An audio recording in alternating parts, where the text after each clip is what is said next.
Tudo bem com vocês? Tudo em ordem? Vamos iniciar aí mais um culto. O Rafa pediu para avisar que a gente está sem internet, então o culto será gravado e vai ser disponibilizado na segunda, né, Rafa? Segunda-feira vai ser disponibilizado, tá bom? Antes de começar efetivamente aqui, o que eu tinha mais ou menos preparado, eu vou chamar a Jeane e a galerinha aí que vai ter uma aula especial para eles, para a gente poder orar e dar a largada aqui. Acho que ele chega, né?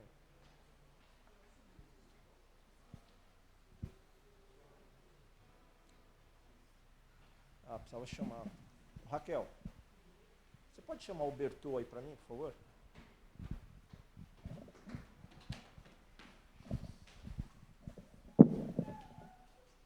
Vamos orar aí pela aula que as crianças vão ter, para que Deus abençoe a Jane e as meninas e os meninos aqui.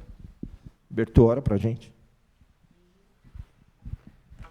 Bom, gente, vamos orar então. Senhor Deus, muito obrigado por esse dia, muito obrigado porque estamos aqui hoje na Tua presença, Pai, obrigado por tudo que o Senhor fez por nós nessa semana.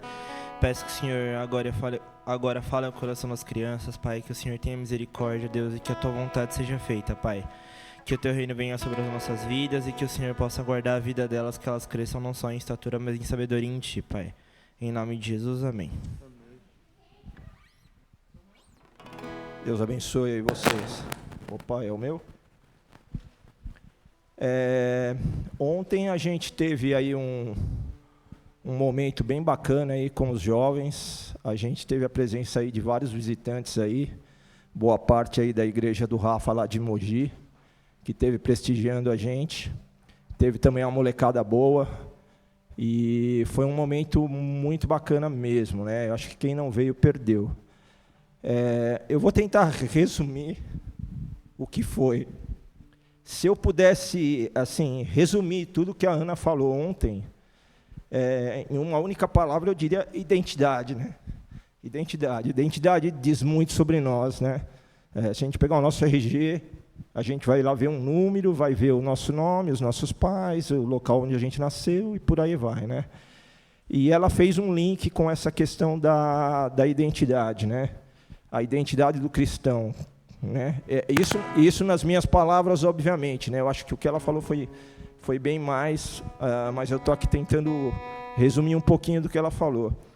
E assim, o cristão, para ele ter uma identidade, eu estava pensando em caso seguinte: eu sou assim sortudo em levar blitz, né? Então vira e mexe eu levo blitz e tenho que assoprar lá o aparelhinho do bafômetro, né? Eu, como não bebo, tá certo, eu até sopro com o maior prazer, né? Mas eu fico pensando assim, fazendo uma brincadeira, obviamente, se a gente tivesse uma blitz do cristão, como é que seria a nossa identidade, né? Será que a hora que a gente apresentasse o documento, a pessoa seria capaz de ver alguma coisa diferente ali, um brilho, algo que pudesse realmente refletir a pessoa de Jesus em nós? E aí, se ao invés do bafômetro, o aparelho usado fosse um espelho, qual seria o reflexo disso, né? Então, é importante a gente pensar, porque muitas vezes a gente está na igreja, ou, enfim, em qualquer outro lugar, e as nossas atitudes, o nosso comportamento diz muito ao nosso respeito, né? E para a gente ter uma identidade cristã, só para fechar esse tópico, a gente precisa de algumas credenciais, né? Arrependimento, reconhecimento da nossa condição, entrega, renúncia, obediência e por aí afora, né? Dessa maneira, acho que a gente consegue uma identidade verdadeira aí de cristão e talvez numa blitz a gente consiga refletir aí a pessoa de Jesus.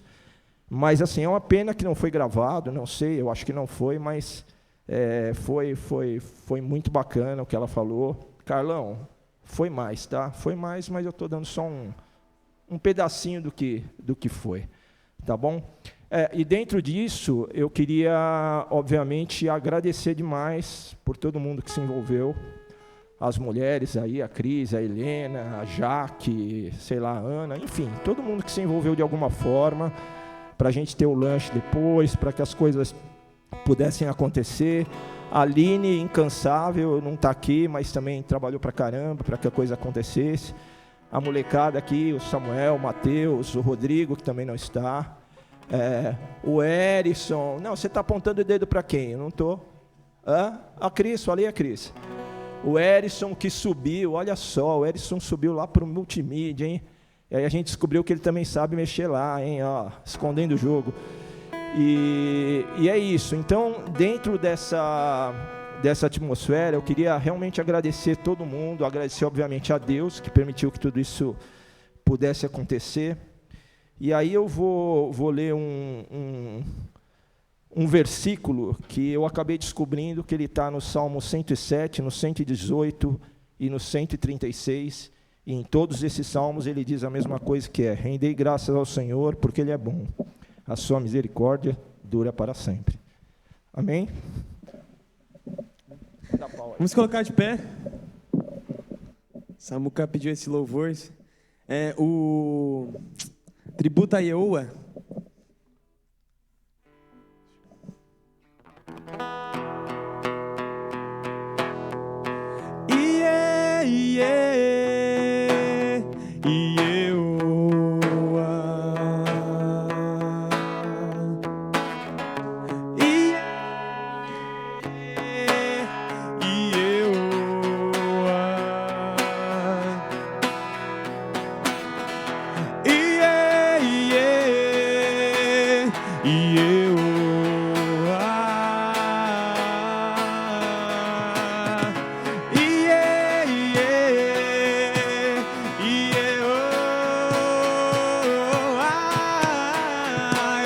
grato por tudo que tenho. O tesouro maior deste mundo me foi dado como herança eterna. Maior prova de um amor tão profundo. Tenho vida, alegria em todo tempo. Tenho amigos, família, muitos irmãos. Foi Jesus, meu amigo verdadeiro. Me fez tudo ao me dar a salvação.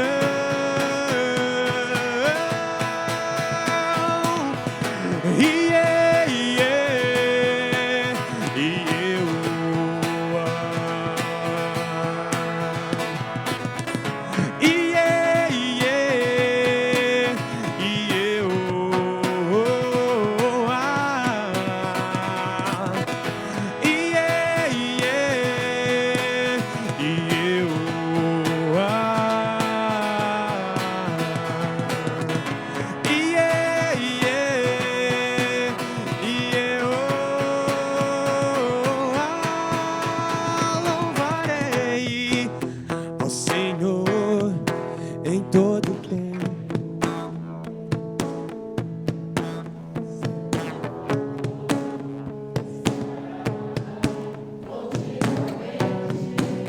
Em meus lábios,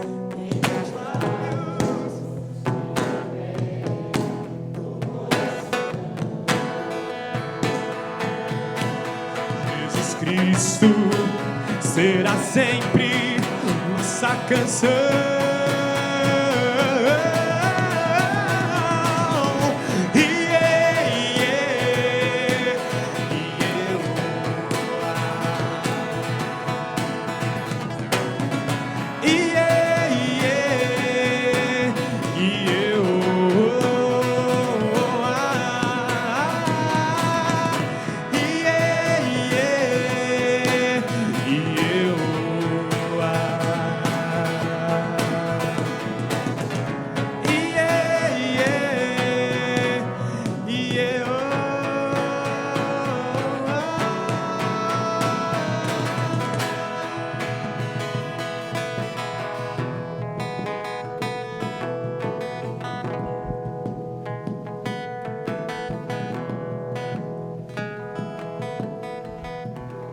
Rafa pediu para eu ler uma carta aqui do missionário Levi Lopes.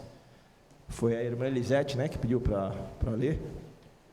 E aí a gente vai falar só um pouquinho da campanha de missões. Podem se assentar aí. E depois também já vamos partir também para o momento de dízimos e ofertas. Mas vamos aqui na cartinha do missionário Levi. Desde o início de julho do ano passado, estamos de volta ao Oriente Médio. Ao chegarmos de volta ao campo, tivemos o desafio de nos adaptar ao fuso horário, o que demorou cerca de 10 dias. Após esse ajuste, retornei ao trabalho no hospital. Foi gratificante rever colegas de equipe e amigos após 4 meses no Brasil. Soube que o Senhor tem realizado grandes obras na vida dos pacientes durante a nossa ausência. Um dos relatos mais marcantes foi de um jovem beduíno casado que ficou 6 meses internado no hospital. 2 semanas antes de receber alta, ele teve um encontro com Cristo, abandonou o Islã e decidiu se tornar discípulo de Jesus.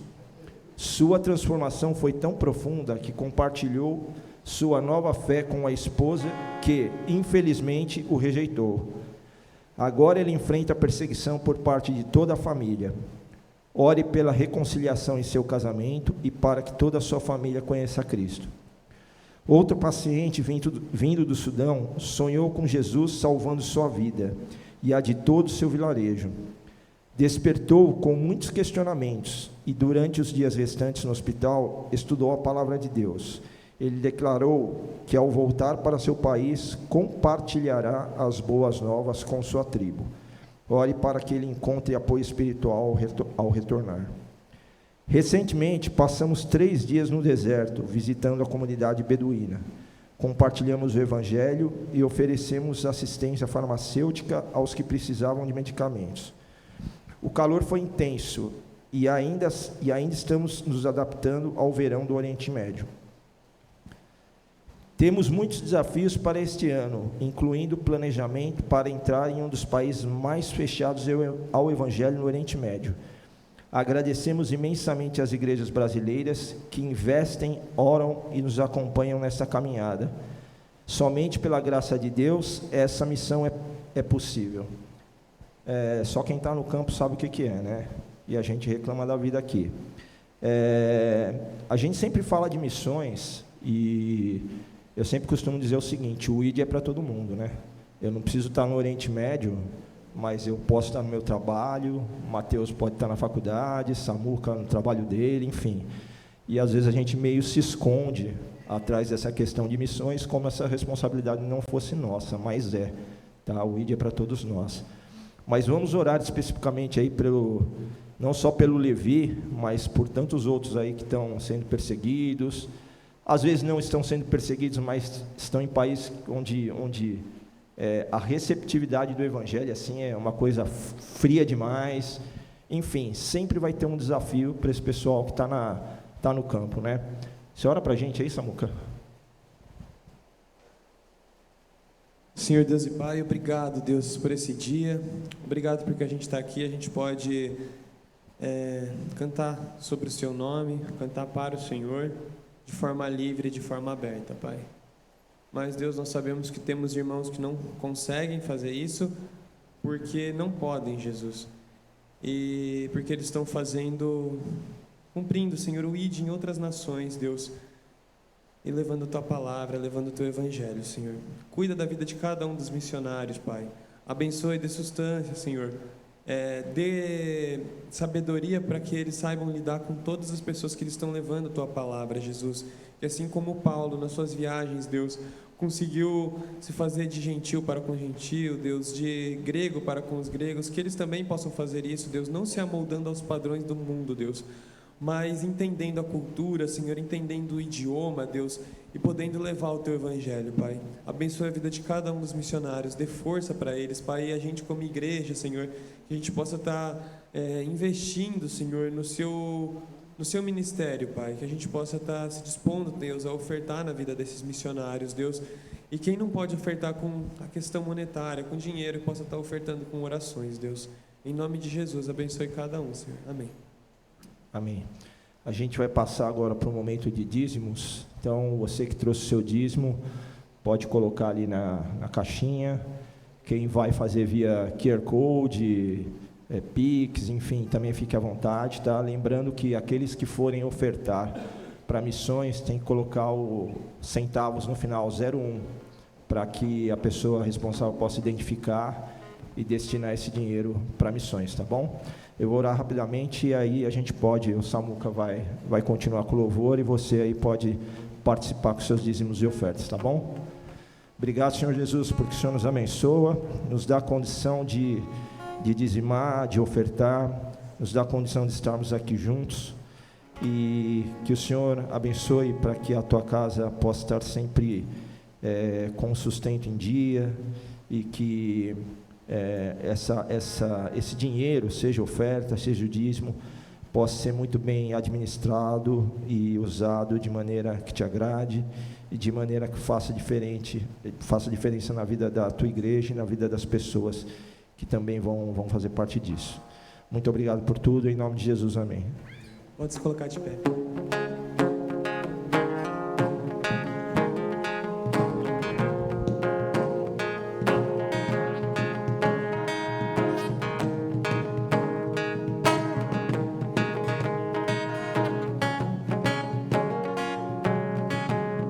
Eu olho para a cruz,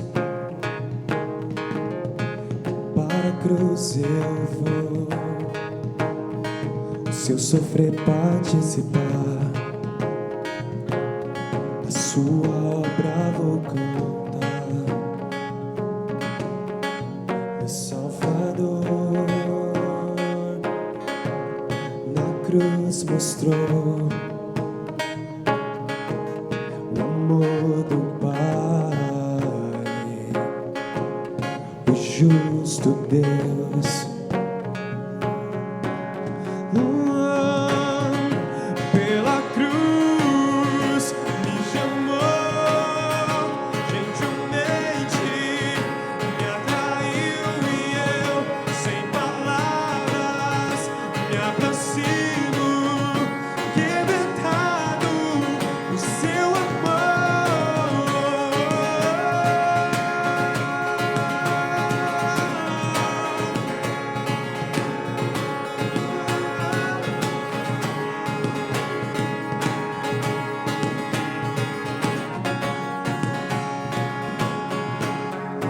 Imerecida vida,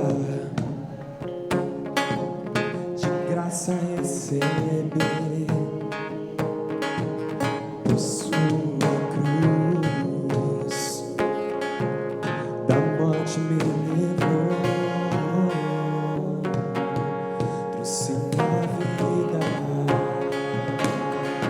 Eu estava condenado, mas agora pela cruz eu fui reconciliado.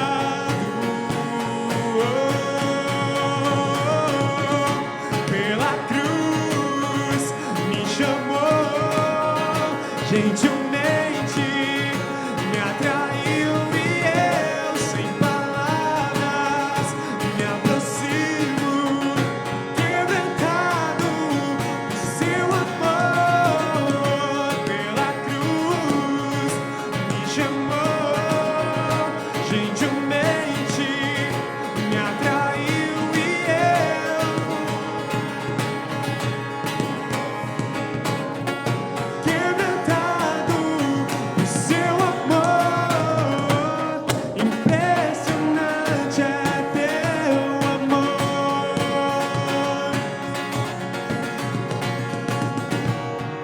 Me redimiu e me mostrou o quanto és fiel. Impressionante é teu amor.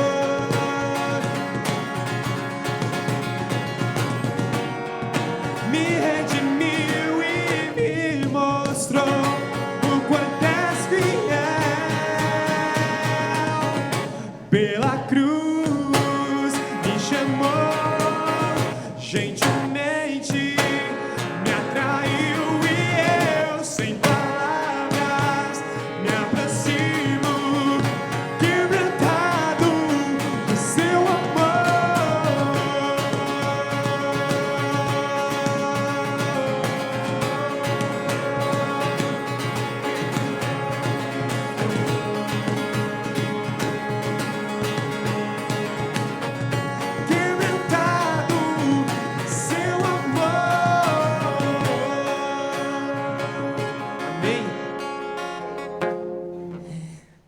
tocou essas músicas no culto de jovens e eu sempre que toca a próxima música Maravilhosa Graça, eu gosto de falar. Eu sei que é meio óbvio para o cristão sobre graça de favor imerecido, mas é óbvio na teoria, né? Muitas vezes a gente não entende na prática.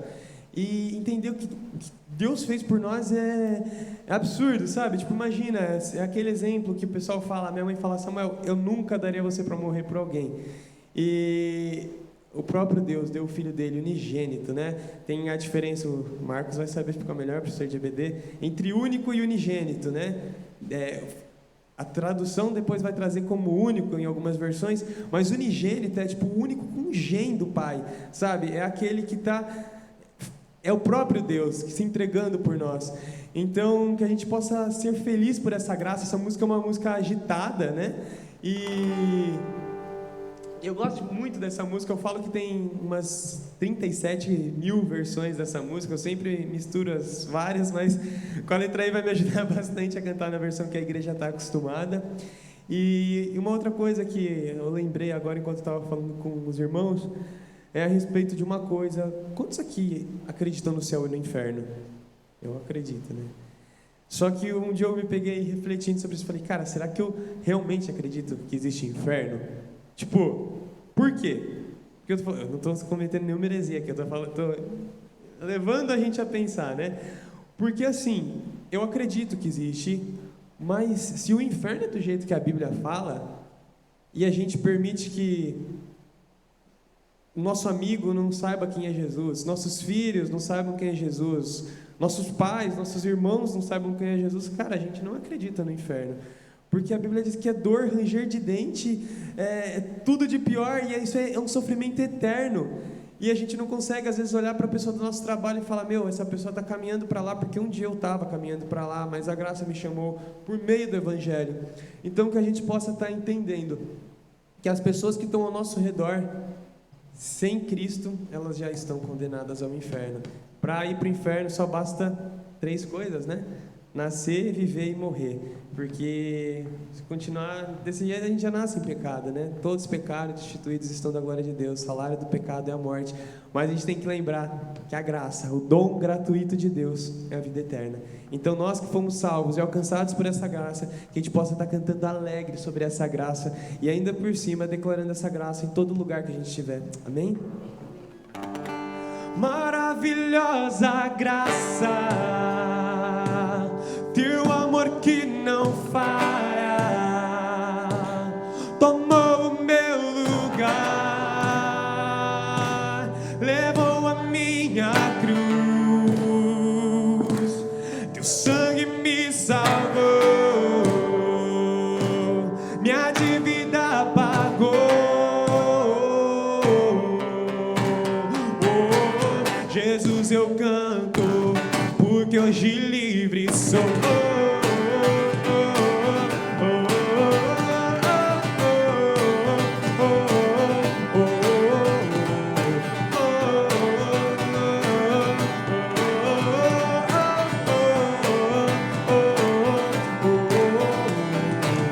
Quem tem poder sobre o pecado, o seu amor é poderoso, o Rei da Glória, o poderoso Deus.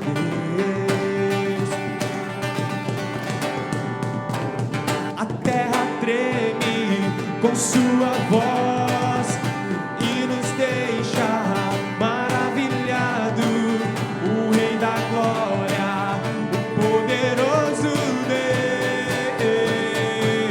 Maravilhosa graça, teu amor que não falha, tomou o meu lugar, levou a minha cruz, teu sangue me salvou, minha dívida pagou. Jesus, eu canto, porque hoje livre és quem traz paz ao caos dos homens, és escudo aos indefesos, o Rei da Glória, o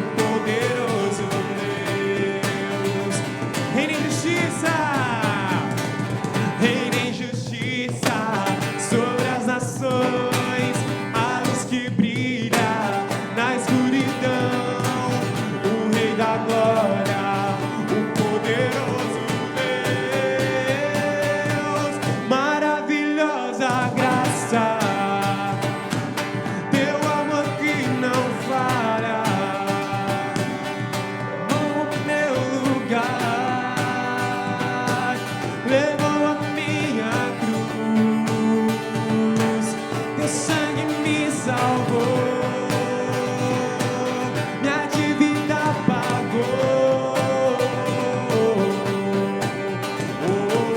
Jesus, eu canto, porque hoje livre, digno é o Cordeiro de Deus, digno é o Cordeiro que a morte venceu, digno é o Cordeiro de Deus, digno é o Cordeiro que a... Vamos cantar mais alto, digno ele é. Digno é o Cordeiro de Deus, digno é o Cordeiro que a morte venceu. Digno é o Cordeiro de Deus, oh, digno, digno, maravilhosa graça, teu amor que não falha, tomou o meu lugar,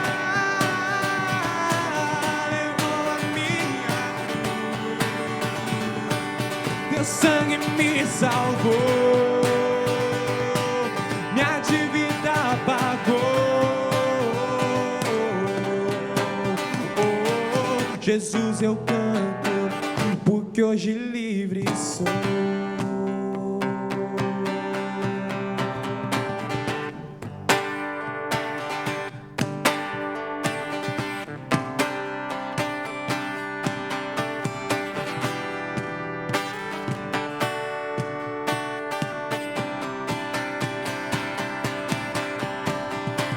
Eu te busco, te procuro, ó Deus. No silêncio tu estás. Eu te busco, toda hora espero em ti. Revela-te a mim, conhecer-te eu quero.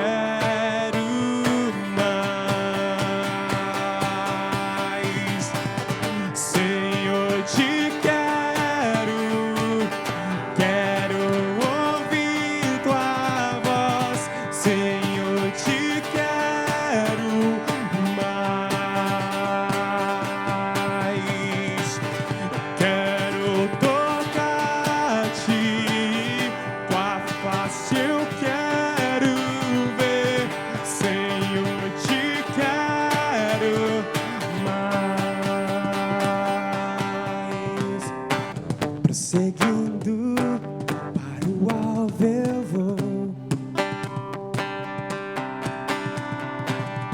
coroa conquistar. Eu vou lutando, nada pode me impedir. Eu vou te seguir, conhecer-te eu quero.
Deus, nós somos gratos, Jesus. Obrigado, Deus, pela Tua graça, obrigado pelo Teu perdão, Obrigado, Senhor, que essa seja a nossa oração real, Deus, que a gente te queira mais a cada dia, Deus, que a gente te busque mais, Deus, que a gente ore mais, leia mais a Bíblia, Deus, eu falo isso começando pela minha vida, Senhor.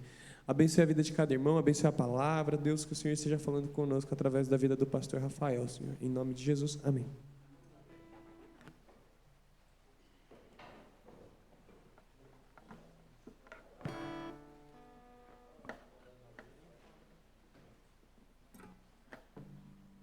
Graça e paz, amada igreja. Estão todos bem? Passaram bem da manhã? Que bom. Que bom olhar daqui e ver que o Francisco voltou. Seja bem-vindo, veio pela manhã. Disse que voltaria, está aqui com a gente. Venha sempre. E que bom eu olhar daqui e ver meu amigo João, amado dessa igreja. Veio hoje nos visitar, uma visita assim mais longa de muitas vezes, não é isso? Tá pensando, tá bom. Então é bom ter você aqui, viu, João? Venha sempre. Você é querido aqui, todo mundo gosta de você. Sinta-se em casa, casa é tua. Quero dar um aviso também para as irmãs agora. Irmãs, temos poucas aqui, né? Próximo sábado, 14 horas, nessa igreja, as irmãs estão convidadas, convocadas para o Ministério de Mulheres, que se reúne uma vez por mês. A reunião vai ser no dia 29. E a irmã Dodô, hoje eles estão passando a aflição que muitos paulistas passam. Ela pediu para eu avisar, né, a igreja sobre essa reunião, porque eles estão lá sem luz. Choveu muito ali no pedaço deles, então ela pediu para eu trazer esse aviso aos irmãos, convocar as irmãs para que estejam aqui então no sábado e conosco aqui em reunião, 14 horas, tá bom? Todas as irmãs vão estar aqui presentes, né? Olá, hein? Irmã Ruth, é a primeira vez, venha, vai ser muito bom. Os irmãos sabem, eu estou pregando uma série em Salmos, 120 a 134. São chamados Salmos de peregrinação, que também recebe o nome de Salmos de romagem, Salmos dos degraus, Salmos das subidas. Então, na Bíblia eles têm vários nomes, e esses nomes eles são colocados aí dependendo da versão que você tem. Eram salmos que os israelitas cantavam nas suas romarias, saindo das suas cidades e indo pelo caminho até Jerusalém para adorar o Senhor em ocasiões especiais, principalmente nas festas de Páscoa, Pentecostes e Tabernáculos, né? E o salmo de hoje é o Salmo 132, um dos últimos, né? Nós vamos até o Salmo 134. E então, agora o romeiro, né? Como se o romeiro chegasse a Jerusalém. Esse salmo fala imagina esse momento para adorar, e esse Salmo 132 lembra como o templo apareceu, porque ele está em Jerusalém, o templo, a cidade que o próprio Deus escolheu para ser lugar de adoração. Então é como se o salmo explicasse, né? Por que vocês tiveram que vir até aqui? O que vocês vieram fazer aqui e qual é a bênção que vocês recebem por estar aqui, né? Então o Salmo tem essa intenção de passar para o romeiro essas ideias, né? E há várias maneiras da gente dividir o Salmo 132, e eu escolhi de uma forma didática dividir em duas partes. A primeira parte, que vai do versículo 1 até o 10, que vai falar sobre o que Davi fez por Deus e o que o romeiro deveria fazer por Deus. E a segunda parte, que vai do versículo 11 ao 18, que vai falar sobre o que Deus fez por Davi e pelo seu povo. Então, em termos didáticos, aí a gente vai ter duas partes. Em cada um dos salmos que eu preguei aqui, irmãos, eu tentei pegar esse salmo e preparar cada mensagem e meditar muito em cada um deles, né? de forma que eu triturasse aquele salmo para tentar entender qual seria a maior mensagem daquele salmo. E esse Salmo 132 foi o salmo que eu tive mais dificuldade, né? De tentar triturar esse texto e encontrar uma palavra que pudesse explicar o salmo. Se você puder voltar à primeira inicial, né? E depois de muito meditar, eu concluí, né, que esse salmo, ele fala a respeito do salmo, a respeito do verdadeiro adorador. Eu poderia falar sobre as promessas de Deus, porque estão incluídas aí. Eu poderia falar sobre resposta de oração, porque também está incluído aí.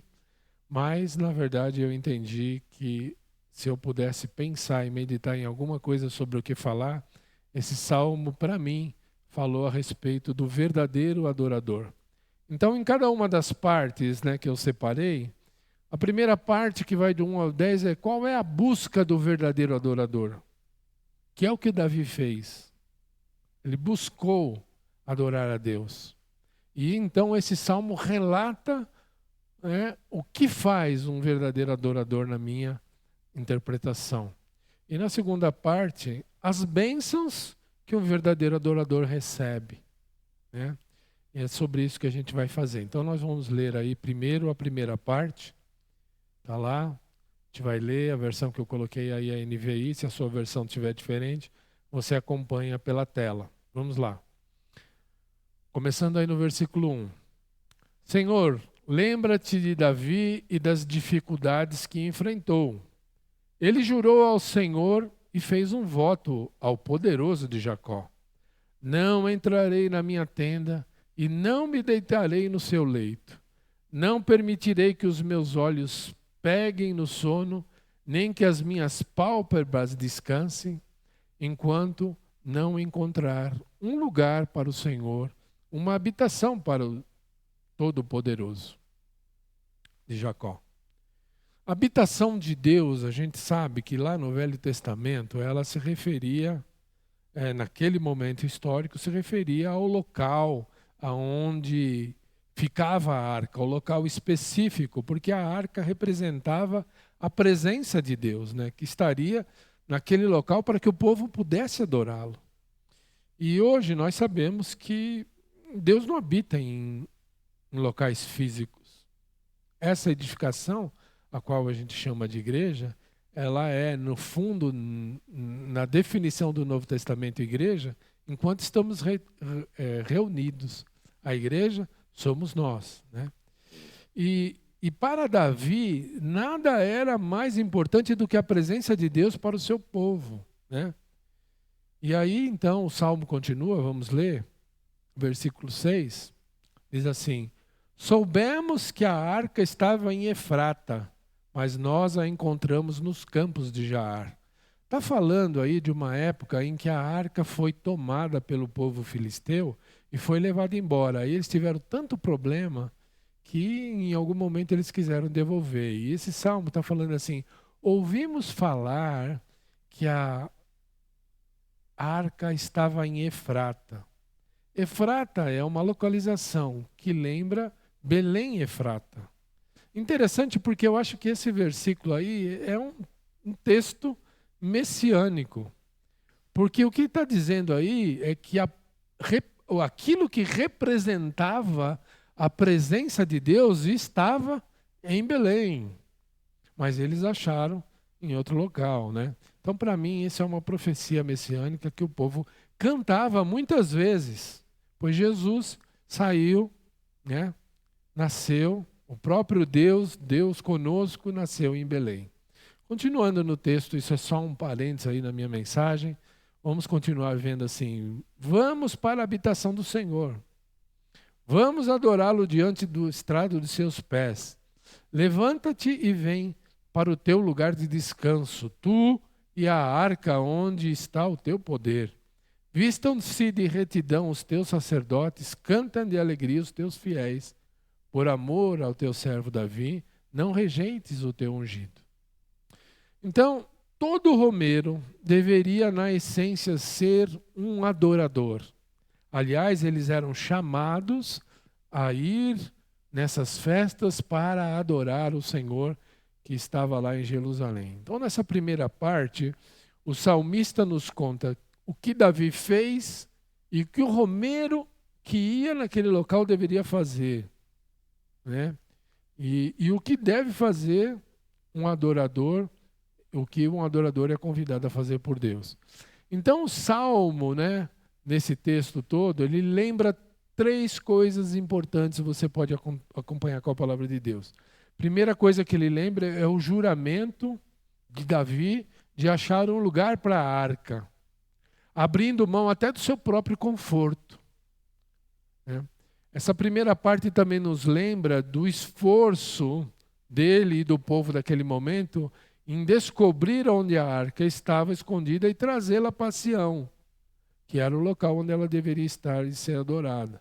E terceira coisa que essa primeira parte nos lembra é o convite insistente de Davi a Deus para vir morar no templo, fazer morada lá em Jerusalém, para que lá ele fosse adorado, né? Na casa e no templo que ele tinha preparado para o Senhor.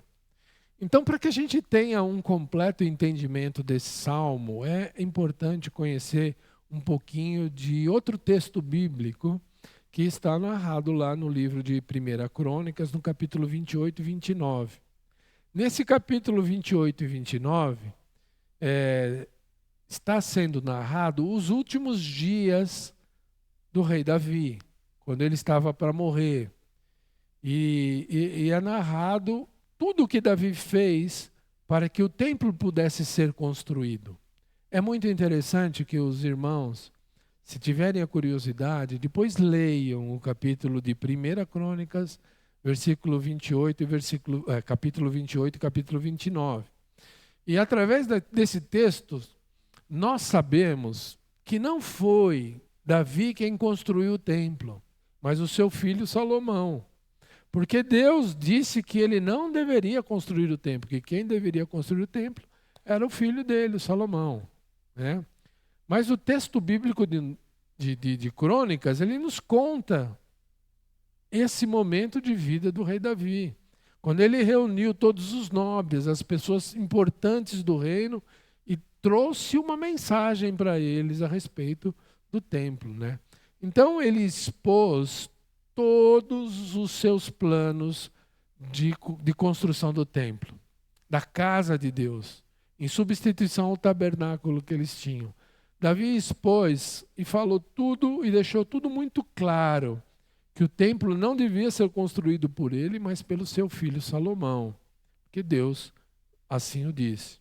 Então, nessa solenidade aí narrada aí em 1 Crônicas, capítulo 28 e 29, Davi entrega a Salomão o relatório de todo o projeto que ele idealizou. Davi fez a planta da construção do templo, Davi fez o projeto do funcionamento do templo. Depois de pronto, Davi fez o projeto de todos os utensílios que iam existir dentro desse templo, que seriam utilizados. Davi cuidou dos recursos humanos do projeto, ou seja, as pessoas que iam trabalhar naquele projeto, né, de Salomão, dos que trabalhariam na construção do templo, dos que trabalhariam depois do templo construído, deu assim tudo pronto para que o filho dele pudesse construir. No capítulo 29, a gente lê também de Crônicas que Davi cuidou dos recursos financeiros do templo. Davi ajuntou e reservou para Salomão usasse na obra ouro, prata e pedras preciosas. Mas Davi também sabia que todo aquele projeto dele, toda aquela obra que ele tinha realizado e todo aquele tempo que ele teria gasto, não teria significado algum se o povo e se Salomão não buscasse a Deus. E por isso ele então exorta naquele momento o povo e o seu filho para que eles servissem a Deus e para isso eles fossem abençoados, né? Então isso tudo está narrado em 1 Crônicas. Então algumas coisas interessantes que a gente pode aprender dessa história de Crônicas, bem como o Salmo 132 aí que fala a respeito de coisas relacionadas ao templo, é que Davi tinha um projeto de vida focado na realização da obra de Deus. O projeto da vida de Salomão, de Davi, era a obra de Deus. E isso envolveu os seus pensamentos, envolveu a sua inteligência, envolveu muito mais do seu tempo, e envolveu o seu bolso também. Ele empregou os últimos anos de vida dele nesse projeto. Então dá para concluir que a realização da obra de Deus e a construção do templo foi um grande projeto da vida de Davi, embora o templo tenha sido conhecido, né, e todos nós conhecemos, como o Templo de Salomão, né? A gente chama de Templo de Salomão, mas na verdade, para mim, lendo a palavra de Deus, eu entendo muito mais que isso era o Templo de Davi, né? Então, Davi, como um verdadeiro adorador, ele buscou, em primeiro lugar, em sua vida, acima do seu conforto, acima das suas dificuldades, ele buscou realizar a obra e a vontade de Deus. Com isso, eu entendo que o projeto de vida de um verdadeiro adorador não é formado apenas por projetos pessoais. Não é formado por projeto apenas de ganhar dinheiro. Não pode ser o foco da sua vida. Se você quer adorar a Deus, ter um projeto de projetos, somente projetos pessoais, de somente ganhar dinheiro, de construir só uma carreira profissional com a qual você possa ter status e possa se sentir superior às outras pessoas. Para mim é muito claro que quem vive para Deus tem essas coisas que são importantes na vida. Trabalho, carreira profissional, como coisas secundárias, e busca em primeiro lugar o reino de Deus e a sua justiça, e as outras coisas entendem que elas serão acrescentadas. O verdadeiro adorador sabe que buscar a Deus não significa apenas ir à igreja ou orar para conseguir favores no momento de oração. Isso são coisas boas, acontece aqui no nosso meio. Mas o verdadeiro adorador tem uma relação íntima com Deus. Uma outra preocupação que nós notamos na vida de Davi, tanto lá em Crônicas como aqui no Salmo, era a sua preocupação para que o povo tivesse um local para adorar. Uma construção onde o povo estivesse unidos, não somente ele adorar, mas o povo estivesse na presença de Deus. E ele não mediu esforços para que o povo tivesse esse lugar de adoração. Isso me mostra que, mais uma vez, em todas as vezes, em todas as pregações que eu falei a respeito de todos esses salmos, ele é algo coletivo. Há valor na adoração individual. Deus procura pessoas que o adorem individualmente. Mas essa adoração, ela é completa, ela é eficaz na vida do indivíduo quando é uma adoração coletiva. Então, ao mesmo tempo que eu me preocupo com a minha vida, de adorar a Deus, de ter comunhão com Deus, eu também devo me preocupar com a minha comunidade. E levar essa comunidade a comigo que adoremos a Deus. Para que Deus possa, recebendo a minha adoração junto com a sua adoração, ser uma adoração verdadeira, porque Ele nos instituiu como corpo. Então, o verdadeiro adorador, ele tem preocupação com a espiritualidade do seu povo, dos seus amigos, dos seus filhos, da sua família. O verdadeiro adorador sabe que a adoração é um ato da comunidade e por isso procura edificar e construir um ambiente que possibilite isso. Tudo que nós devemos fazer nessa igreja deve levar em consideração que aquela pessoa que senta do meu lado, convive comigo, ela esteja a cada dia mais próxima de Deus.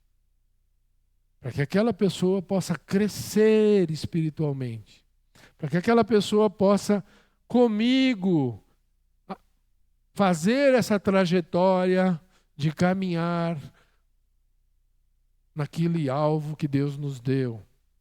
Pois somos feituras dele, criados em Cristo Jesus para toda boa obra. Ser como hoje pela manhã, o pastor Ricardo falou aqui para nós, né? Que ser cristão é ser um mini Cristo. Eu preciso ser. E eu preciso ajudar você, Edivaldo, Carlos, Cris, na convivência comigo, a que a gente tenha essa caminhada e ser cristãos. Isso é, na verdade, ser um verdadeiro adorador. Então, por trás dessa enumeração tão detalhada de tudo que Davi fez, esconde-se uma pergunta muito, muito incômoda para os romeiros que iam lá adorar a Deus. Davi passou por todas essas dificuldades, como vocês também passaram. Talvez de chegar até aqui em caminhos difíceis, com malfeitores no espaço, com pedras pelo caminho. Sim, Davi passou dificuldades, mas ele fez tudo isso para que a comunidade pudesse adorar a Deus. Então, Romeiro, o que você tem feito? Será que essa pergunta também não cabe até nós aqui na Pibavir? Ela não vale também para nós? E você, membro da Pibavir, que tem feito para que essa comunidade seja uma comunidade de verdadeiros adoradores? Será que nós temos demonstrado o mesmo zelo pela presença de Deus? Ou a nossa adoração é só protocolar? É só nos momentos de culto? Muitas vezes nós nos preocupamos com muitos dos nossos projetos pessoais, muito mais do que com o reino de Deus. Quanto você, meu irmão que está aqui, você que vai me assistir durante a semana na internet, quanto você tem desejado Deus perto de você, ou ir até Deus? Quanto você tem desejado que eu, ou qualquer outro membro dessa igreja, esteja em comunhão e mais perto de Deus? Fica essa pergunta desconfortável. Ou você é o centro de tudo e tudo tem que acontecer da maneira como você quer. Isso é ato de amor também, não é, pastor? Amor ao próximo. Amor que as pessoas cumpram a vontade de Deus. O verdadeiro adorador tem um coração apaixonado pela presença de Deus. O verdadeiro adorador busca agradar a Deus acima de tudo, e tudo que ele faz com excelência. Ele não faz de qualquer jeito. Ele não faz de maneira desleixada. Não podemos oferecer a Deus qualquer coisa. Ele merece o nosso melhor. Por fim, nos versículos aí final dessa primeira parte, é uma oração de Davi, né? Volta lá, versículo 8 ao 10, final da minha primeira parte do Salmo. É uma oração de Davi. Ele ora e fala assim: levanta-te e vem para o teu lugar de descanso, tu e a arca que está onde está o teu poder. Vistam-se de retidão os teus sacerdotes, cantem de alegria os teus fiéis. Por amor ao teu servo Davi, não rejeites o teu ungido. Isso é uma oração que ele está fazendo a Deus, né? Então, nós vamos voltar nesse versículo mais tarde, na segunda parte. Por agora, é importante dizer que um verdadeiro adorador ora. Um verdadeiro adorador ora. A adoração, ela não só é constituída de música, louvor, também. Mas a oração também é um ato de adoração a Deus. A oração é parte da adoração. Não só na palavra, né? Adoração e oração, mas também na forma como a gente adora a Deus. A segunda parte da minha divisão do Salmo é dos versículos 11 até 18. E a gente vai ler.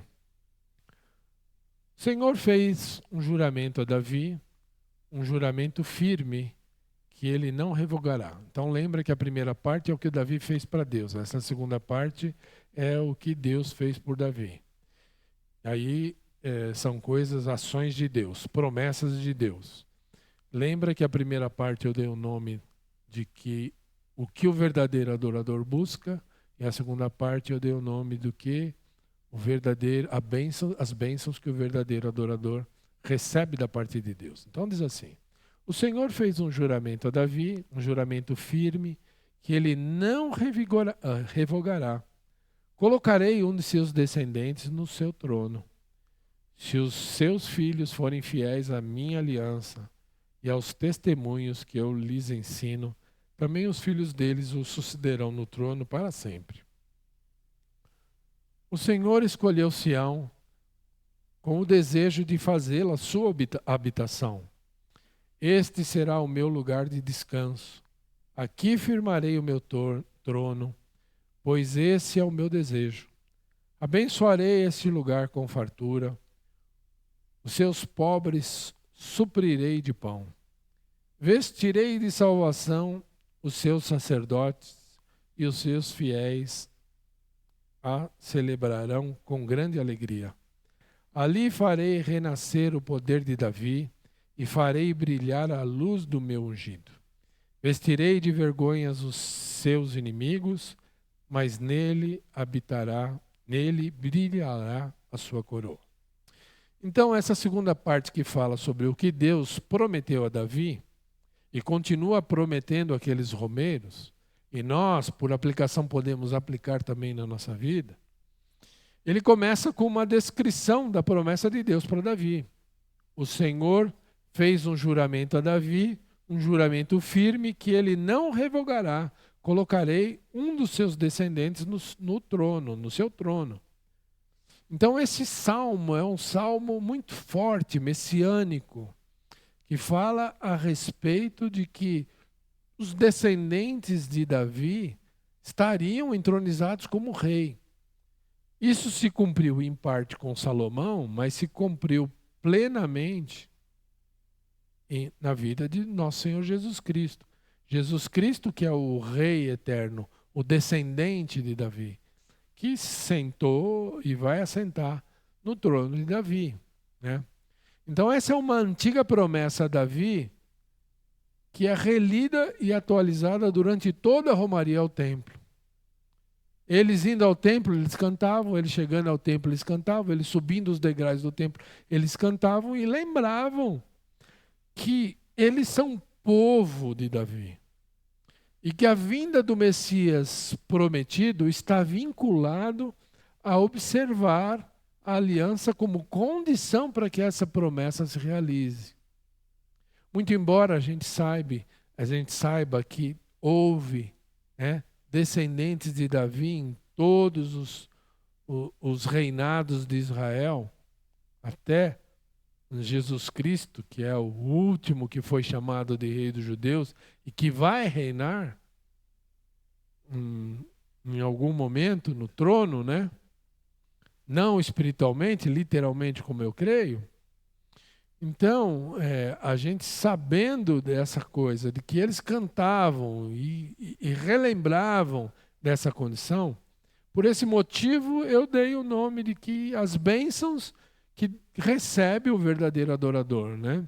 Então nós podemos citar algumas bênçãos tiradas aí desses textos, que a gente pode ler e entender, né? Versículo 11 e 12 ali, que está na tela, você pode ler mentalmente, está descrevendo que os descendentes da promessa teriam um lugar de honra. Davi e os descendentes da promessa da aliança teriam um lugar de honra, e essa é a primeira bênção. Segunda bênção que recebe um verdadeiro adorador está no versículo 13 e 14, que diz que Deus estaria presente entre eles, né?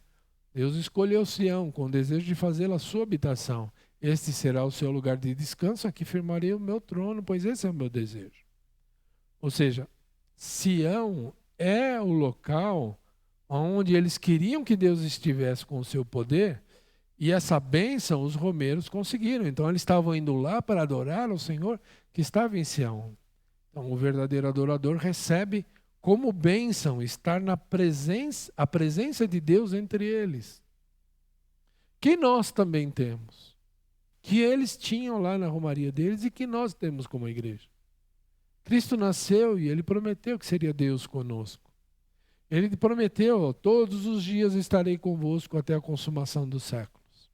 A presença de Deus é uma bênção que tem o verdadeiro adorador. Comunhão com Deus. Versículo 15. Suprimentos e provisão com abundância. Está escrito lá. Abençoarei este lugar com fartura. Os meus pobres suprirei de pão. Você almoçou hoje, tomou café da manhã. Parabéns, trabalhou, conseguiu dinheiro e comprou. Mas é o Senhor que te dá. Imagino que tenha feito, se não fez, deveria. Na hora da mesa, perante o seu alimento, dá graças a Deus, porque Ele supriu as suas necessidades. E aí o versículo 14 ao 18, aqui a bênção que eu enxergo nesse texto é a resposta de oração deles. Essa é a última bênção, né? Então vejam, passa o próximo slide para mim. Eu disse que a gente voltaria. O versículo 8, 9 e 10 é uma oração. O versículo 14, 15, 16 e 17 é a resposta dessa oração. Vejam, Davi faz uma oração. E a resposta, a primeira coisa que Davi são palavras de Davi. E a segunda são palavras de Deus no Salmo. Veja, levanta-te e vem para o lugar de descanso, tu e a arca onde está o teu poder. Aí Deus fala assim, este será o meu lugar de descanso. Aqui firmarei o meu torno, pois esse é o meu desejo. Resposta literal à oração. Versículo 9, vistam-se de retidão os teus sacerdotes, cantem de alegria os teus fiéis. Resposta. Versículo 16. Vestirei de salvação os seus sacerdotes e os seus fiéis a celebrarão com grande alegria. Davi pede retidão e Deus dá muito mais do que isso, dá salvação para aqueles sacerdotes. O sacerdócio real, a nação santa. Promessa de Deus para aquele povo. Por amor do teu servo Davi, não rejeiteis o teu ungido. E aí ele responde, assim farei renascer o poder de Davi e farei brilhar a luz do meu ungido. Ou seja, Deus responde à oração de Davi nesse salmo. E todo o verdadeiro adorador que lia aquilo fala assim, Davi orou, Deus respondeu. Eu venho aqui em Jerusalém, eu vou orar e Deus vai responder. E nós, quando nós nos achegamos a Deus com a verdadeira adoração também, nos achegamos a Ele com o coração de quem ora. E recebe a resposta do Senhor. E esse salmo, ele me representa uma coisa, aponta para uma oração de um verdadeiro adorador. A oração de um verdadeiro adorador é uma oração na direção da vontade de Deus, de acordo com os planos de Deus. Veja, Davi não está pedindo nada para ele. Falando a respeito do povo, a respeito da adoração de Deus, da comunhão e tudo mais. Então, o que ele pede no versículo 8 a 10, ele tem a resposta literal de 14 a 17. Porque nós sabemos que se pedirmos qualquer coisa, segundo a sua vontade, ele nos ouve. Isso está escrito em 1 João 5,14. Esta é a confiança que nele temos. Que se pedirmos alguma coisa segundo a sua vontade, ele nos ouve. Nós temos aqui a oração de um verdadeiro adorador, orando na direção da vontade de Deus. E tem a resposta do Senhor. Então, concluindo e aplicando para a nossa vida, o verdadeiro adorador tem desejos voltados para os desejos de Deus. Em sua mente estão os feitos do Senhor, as promessas do Senhor, O verdadeiro adorador confia nas promessas do Senhor. O verdadeiro adorador não é levado por fantasias ou por medos, né, dissociados da promessa de Deus. Ele crê nas promessas de Deus. E Deus nunca quebra as suas promessas, né? Vou ler Números 23, 19, é um texto conhecido, você pode me acompanhar na sua Bíblia aí. Números 23, 19 diz assim: Deus não é homem para que minta, nem filho de homem para que se arrependa. Porventura, tendo ele prometido, não fará? Ou tendo falado, não cumprirá? Perguntas retóricas para nos dizer que se Deus prometeu, ele faz. E o verdadeiro adorador confia nas promessas de Deus. Confia na palavra de Deus. Confia no que está escrito. Eu quero finalizar minha palavra de hoje com João 4, 23, que diz o seguinte: Mas vem a hora, e já chegou, que os verdadeiros adoradores adorarão o Pai em espírito e em verdade, porque são esses que o Pai procura para ser seus adoradores. A verdadeira adoração, ela não tem muita relação com rituais, com formas de rituais. Não tem a ver com tradição, né? Tudo isso está no bojo, mas a verdadeira adoração começa no coração. A verdadeira adoração começa num desejo sincero da presença de Deus. Nós aprendemos com Davi, nós aprendemos com aqueles romeiros, de que o Senhor cumpre as suas promessas. E de que aquilo, maneira como Davi tinha no seu coração, de buscar a Deus acima de todas as outras coisas, ela se torna realidade e deve se tornar realidade na vida de um verdadeiro adorador. Então, se queremos buscar ao Senhor e ser verdadeiros adoradores aqui, precisamos levar o nosso coração a ter uma comunhão íntima com o Senhor, a orar, a buscar a presença de Deus, assim, a nos importarmos de que essa adoração não seja só minha, mas seja dessa igreja. Que eu e você estejamos empenhados para que a nossa vida seja uma vida de crescimento na presença do Pai. E aí nós podemos então caminhar essa trilha de ser um verdadeiro adorador.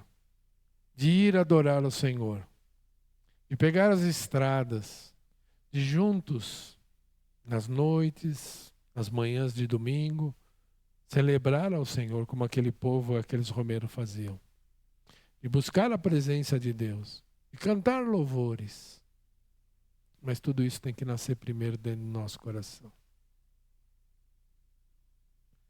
Se você pegar a Bíblia e perceber, há um interesse muito grande em que o povo de Israel caminhassem em unidade, em fraternidade, em amor. E a gente precisa vencer no nosso coração a cultura atual de que diz que o indivíduo é mais importante do que a comunidade. Isso não está na Bíblia. A comunidade é mais importante que você, do que eu. A gente precisa vencer a tentação de achar que se as coisas não andam conforme aquilo que eu quero, o que eu penso, que eu acho, até as minhas convicções, aquilo está errado. Nós precisamos encontrar um meio comum de crescimento. Um meio comum de crescimento que a gente possa andar como comunidade, porque senão a gente vai pular de igreja em igreja, porque em todos os lugares você vai encontrar pessoas divergentes que pensam de maneiras divergentes e que pensam como a cultura atual. De que o indivíduo é mais importante do que o grupo. Óbvio que nós não vamos aceitar heresias ou coisas contra a palavra de Deus. Mas há momentos, irmãos, aonde eu tenho que abrir mão da minha razão, mas eu quero lembrar da minha circuncisão, vai, para usar um termo de Paulo. Oi? Da minha batista. Tenho que abrir mão da minha circuncisão, que eu acredito que não é necessária, para poder conviver em paz com a igreja. Foi o que Paulo aconselhou Timóteo. Timóteo, vamos lá. Eu sei que não precisa mais, faz aí agora. Porque ele estava mais interessado em andar em unidade.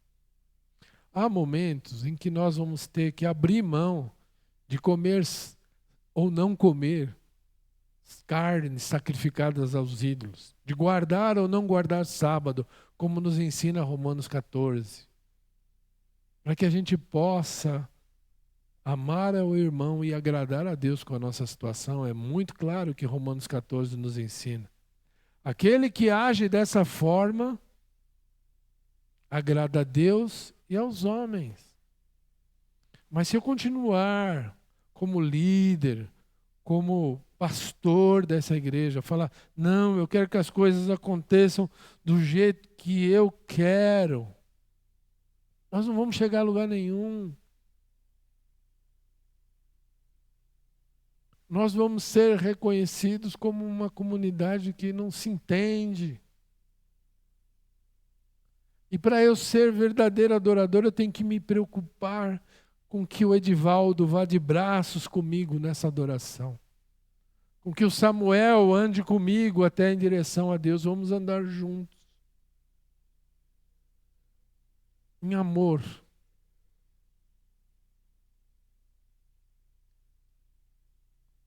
Você vai dizer que eu sou iludido? Eu acredito. Eu acredito que a gente possa. Mas eu não consigo sozinho. Eu preciso que a gente esteja em união nesse caminho. Pelo menos a maioria. Eu preciso de líderes nessa igreja, que junto comigo, eu sou um líder dessa igreja há muitos anos, que junto comigo tenham preocupações com as pessoas que são lideradas. Eu preciso de líderes que tenham amor, pastor Ricardo, pelos que lideram. Eu preciso de líderes que se policiem da maneira como trata as outras pessoas, da maneira como fala com as outras pessoas, que se coloquem no lugar das outras pessoas. E eu preciso de membros que ajudem os líderes, não atrapalhem a vida dos líderes. Que ajudem os líderes a estarem incentivados a continuar a obra que não é fácil. Que olhem com amor as pessoas que estão dedicando o seu tempo, o seu esforço para fazer o trabalho do Senhor.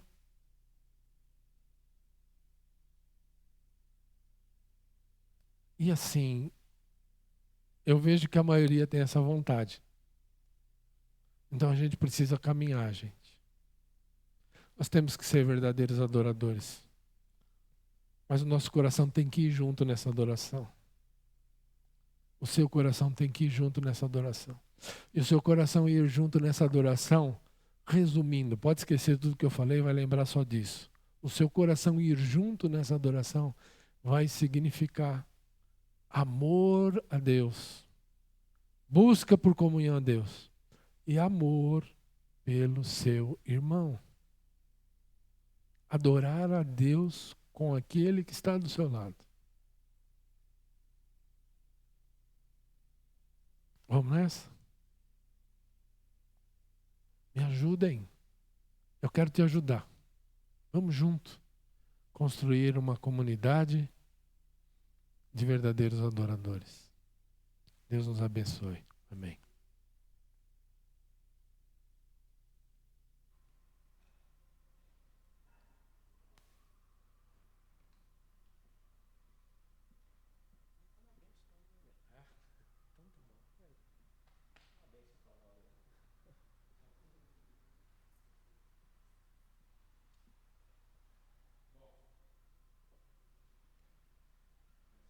Desliguei, voltou. Então, irmãos, guardem essa palavra no coração. Pensei que nós tínhamos ainda algum ato, não temos louvor, então nós vamos... Não. Podemos encerrar cantando, vamos cantar. Mas vamos ficar em pé.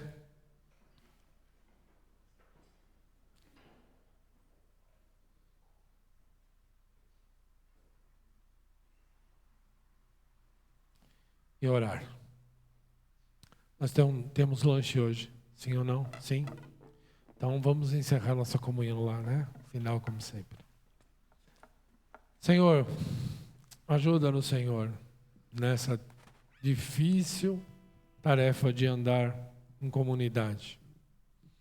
Senhor, nos ajude. Muda o meu coração. Muda o coração dos teus filhos. Coloque em nós um desejo de cumprirmos a tua palavra, a tua vontade. Tantas coisas o Espírito Santo falou ontem e hoje conosco. Identidade, amor, adoração.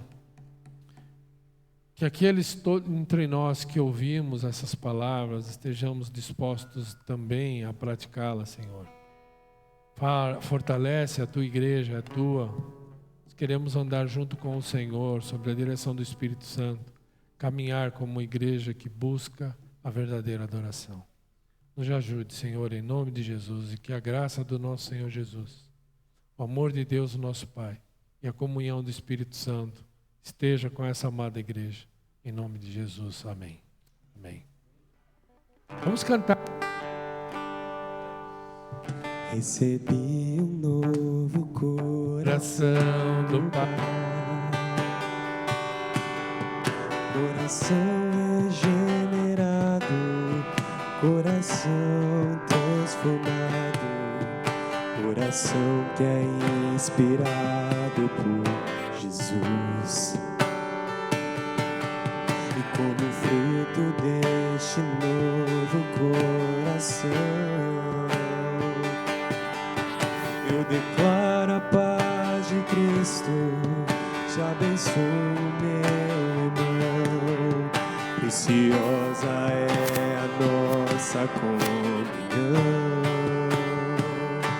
Somos